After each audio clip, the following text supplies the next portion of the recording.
안녕하십니까, 안교환입니다. 역사보다 재미있고 소설보다 깊이 있는 삼국지 브리핑 네 번째 시간, 오늘은 분열과 통일의 시대를 이야기 나눠볼까 합니다. 이전 시간에 위진 남북조 시대까지 역사를 다뤘습니다. 자, 그런데 특히 중국의 역사는 아주 특징이 있습니다. 삼국지 서문에 이런 문구가 있습니다. 합구필분, 분구필합. 합쳐지면 나눠지고 나눠지면 합쳐진다.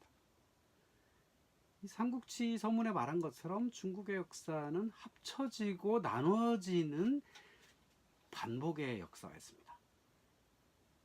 여기 화면에서 보시는 것처럼 춘추 전국이 분열의 시대, 그리고 진한의 통일 시대, 그다음에 양진남북조의 분열의 시대, 수당의 통일의 시대, 오대식국의 분열의 시대, 요금송의 분열의 시대, 그리고 원나라, 명나라, 청나라, 중화민국까지는 통일시대가 지금까지 이어져 오고 있습니다. 이렇게 분열과 통일이 이루어지는 가장 큰 원인은 이 중국 땅의 특징에 있습니다. 유럽의 땅은 이 통일이 굉장히 어려운 데 비해서 이 중국의 땅은 중원이라고 하는 아주 넓은 벌판이 있기 때문에 어떤 특정 세력이 군사력이 강하면 통일이 가능합니다. 그런데 통일이 쉬운 만큼 또 지키기도 어렵습니다. 왜냐하면 이 중앙에 세력이 있으면 지방의 군벌들이 끊임없이 기회를 엿봅니다. 조금만 어려워지면 황제의 권력이 통하지 않는 거죠. 또 정기적으로 북방의 유목민들이 남쪽으로 내려왔습니다. 특히 기후가 변동을 해서 날씨가 추워지면 북방의 유목민들이 생존에 위협을 느끼기 때문에 그때마다 유목 세력들이 중원에 점령하는 시기가 발생을 합니다. 또 유목 세력을 잡았을 때는 개방 정책을 펴는 반면에 농민제국이 세력을 잡으면 또 폐쇄 정책을 씁니다. 이렇게 농민제국과 유목제국이 번갈아 가면서 중원을 차지했던 역사를 중국의 역사로 이야기 나눌 수가 있습니다. 특히 중국 역사상 가장 혼란기였던 5호 16국 시대니 다섯 오랑캐가 16개 나라를 세웠다라고 16국 역사를 기록에 남아있기 때문에 흔히 16국 시대라 부르지만 실제로 더 많은 나라들이 사실은 있었죠. 근데 이 나라들은 국가를 통치할 만한 역량이 없었기 때문에 길어야 2대, 길어야 2대 내지 3대 정도면 망하고 다른 세력들이 끊임없이 있었던 거죠. 그에 비해서 남쪽의 동진왕조는 꽤 오랫동안 이어졌고 또 동진에서도 동진이 멸망한 후에는 송지 양진의 역사가 이루어져서 남북조 시대가 만들어진 거죠. 그리고 또 5, 16국 시대가 끝난 이후에는 북위가 선비적 출신의 북위가 통일해서 있다가 북위가 동위와 서위로 나눠지고 동위는 북제가 되고 서위는 북주가 되고 그 북주의 군벌이었던 양견이 수나라를 만들어서 수가 되는 역사가 이어집니다. 이 수나라는 2대밖에 없었기 때문에 큰 지적을 남기지 못했지만 사실은 당나라의 영광을 수나라가 만들어줬다라고 생각하면 되겠습니다. 수나라가 이루었던 가장 큰 지적은 대운하를 만든 거죠. 물론 이 수나라 이전에 운하는 조금씩 있었는데 사실 수나라 때부터 이 강남지방이 개발되다 보니까 강남지방의 풍요로운 물산들을 북방으로 이동해야 될 어떤 필요성이 생긴 거죠. 그래서 수나라 때 대운하가 만들어지게 되고 그 이후에도 이 중한의 이 정권들은 이 운하를 끊임없이 유지보수하는데 노력을 기울였습니다. 그래서 수나라가 이제 운하를 만든 다음에 나라가 어느 정도 안정이 찾을만 할 때 이제 대외의 어떤 여러 가지 군사를 벌어지고 또 고구려와의 싸움을 통해 결정적으로 당나라로 정권을 넘겨주게 된 거죠. 그 당나라는 사실 중국 사람들이 가장 좋아하는 역사 시대이기도 합니다. 그래서 초기에 100여 년 동안 아주 성당 시대라고 부르는 아주 화려한 문명을 꼽혔습니다. 하지만 당현종 말기에 안덕선과 사서명의 난리, 특히 안사의 난이라고 부르는 이 난리가 있은 이후에 당나라는 거의 100여 년간 식물정권 상태로 이어집니다. 그러면서 중원이 다시 한번 쑥대밭이 되죠. 그래서 이 중원에 살던 많은 사람들이 또 피난을 가게 됩니다. 그래서 관중지방에 있던 사람들은 총나라로 피난을 가고 중원에 있던 사람들은 또 강남지방, 그 다음에 장강, 중류, 형주지방 또 이전하게 되고 또 형주지방에 살던 사람들은 더 남쪽으로 또 이전하는 중원의 또 확장 시대가 이어지게 됩니다. 당나라 말기에는 당나라가 멸망하지 않고 100여 년간 거의 식물정권 상태로 있다가 이제 황소의 난에 의해서 결정적으로 멸망을 하고 이제 공식적으로 그때부터 5대 십국 시대가 이루어지는데 5대는 당나라가 있었던 낙양 중심의 어떤 국가가 후량, 후당, 후진, 후한, 후주로서 이어지는 게 이제 5대고 그 외에 주로 남방 지역에 10개 국가가 할거 정권이 있었다. 그래서 이제 5대 십국으로 부릅니다. 5대를 참 기억하기 쉬운데 거꾸로 외우면 됩니다. 량나라, 당나라, 진나라, 후나라, 한나라, 주나라 이렇게 되니까 이제 중국 역사가 거꾸로 된 거죠. 그래서 5대 십국이 공식적으로 한 50여 년이지만 실제로는 한 100여 년 넘게 이 중원의 또 혼란 시대가 이루어지는 게 이제 당나라 말기의 시대였습니다. 그리고 이제 5대 십국을 정리한 게 이제 송인데 송나라는 사실은 이 군사력이 약기 때문에 이 당나라 시대만큼 영토가 넓지 못했습니다. 그래서 이제 주로 서역이나 이런 뭐 운남성이나 이런 데는 다 잃어버리고 중원 중심의 나라가 이루어지고 있다가 그것마저도 북방의 요나라, 금나라가 침범함으로써 북송의 시대에 사라지고 북송이 있던 중원은 또 이제 금나라가 차지하게 되고 그 북송에 있던 또 사람들이 남쪽으로 피난을 가서 세운 정권이 남송이 되겠죠.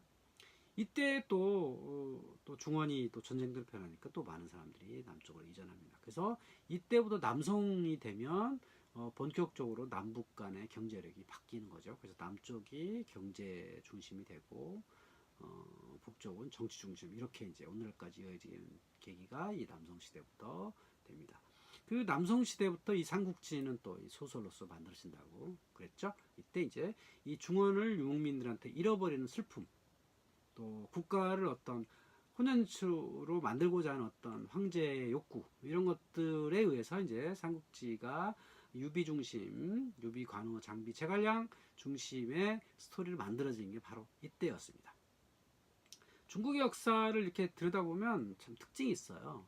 특이하게도 제가 역사를 그 위진남북조 시대부터 지금의 중화민국 시대까지 이렇게 잘 들여다보니까 이 중원을 점령했던 사람들은 오히려 유목민들이 더 많았다라고 하는 거예요. 특히 북조 5, 16국 시대, 북조 시대, 휴당 시대도 사실상 유목민 정권이었습니다.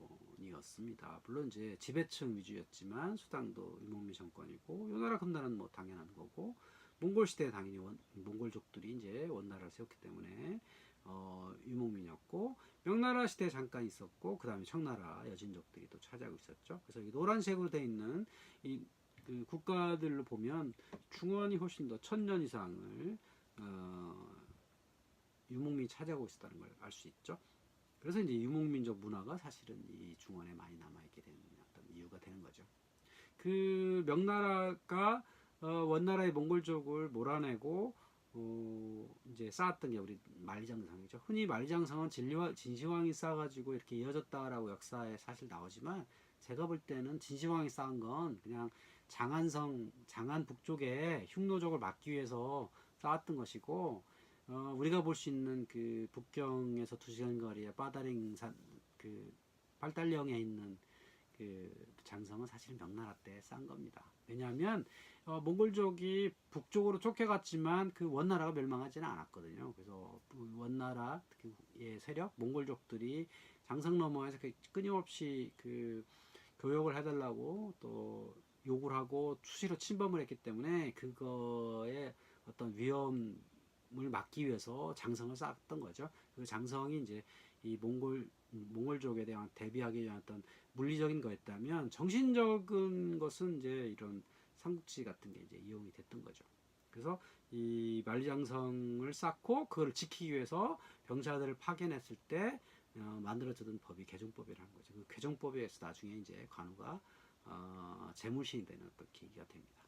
나중에 삼국지를 더 설명을 할 때 설명할 기회가 있을 것 같습니다. 그 명나라 시대가 오면 경제가 상당히 많이 발전을 해요. 그 이유가 서역과의 교류에서 되는데 그 서역에서 이제 포르투갈 상인들, 네덜란드 상인들이 많이 찾아오는데 이 사람들이 이제 교역 물품으로서 중국에서는 비단이나 차 이런 것들을 가져가겠죠. 도자기 이런 걸 가져가는데 중국 사람들은 특별히 살 게 없었어요. 그러니까 주로 제일 많이 원하는 게 은이죠. 또 일본으로부터 은이 들어왔고 그래서 은이라고 하는 어떤 화폐가 들어오니까 경제가 아주 활성화가 됩니다. 그러니까 투자할 돈이 생기니까 경제 활성화 되었던 거죠. 그래서 경제 활성화가 되니까 문화적으로도 융성하게 되고 그래서 이제 백화문학이 이제 흉성하게 돼서 그때 수십 수백 권의 많은 문학서들이 소설들이 탄생을 했다. 그 중에서 사람들한테 인기를 얻은 게 우리가 흔히 4대 기서라고 부르는 서유기, 금병매, 이제 이 수호지, 삼국지였던 거죠. 중국인들은 4대 기서를 금병매 대신에 홍루몽을 치기도 하고, 그렇죠? 사실 중국인들은 홍루몽을 더 많이 좋아하는 경향이 있으니까 이제 그렇게 했던 거죠. 그 중에서 이제 재밌는 게 또 손오공 이런 것들이 있었는데 결국은 명나라가 이제 경제가 발전함으로써 이런 문학서들이 많이 읽혀지게 되었다라고 하는 게 특징인 거죠. 그래서 이제 오늘 시간에 결론 내려본다면 이 삼국지가 이 사람들한테 읽히고 뭐 베스트셀러가 되고 많은 사람들 회자되고 하는 그 시대가 주로 어떤 시대냐면 바로 외부의 위협, 특히 북방 이목민들의 위협이 클 때, 이때 많이 읽혀졌다 하는 겁니다. 당나라 시대, 원나라 시대는 이런 삼국지 이야기가 그리 사람들한테 각광을지 못했다는 거죠. 왜냐하면 이 한나라 이 말하자면 화하족, 열린 한족 이런 것들의 정통성 이런 것들이 그 당나라 시대에는 그리 뭐 이해가 되지 않았는데 유목민을 이제 이 한때 중원을 빼앗기고 남방 지역에 있던 정권일 때 그 유목민들을 몰아낼 수 있는 어떤 물리적인 힘 또는 정신적인 힘이 필요했는데 그때 정신적인 역할을 담당했던 게 바로 삼국지였다라고 하는 겁니다. 그래서 결론적으로 삼국지는 외부 위협이 더 클 때, 그래서 명나라 시대, 남송 시대 이때 더 많이 읽혔다. 그리고 또 이게 한번 읽히고 나니까 이제 청나라 시대는 이제 소설로서 완전하게 자리 잡게 되었다가 이제 오늘의 결론이었습니다. 여기까지 이제 삼국지를 읽기 위한 역사를 한번 정리해 봤습니다. 오늘 여기까지 하겠습니다.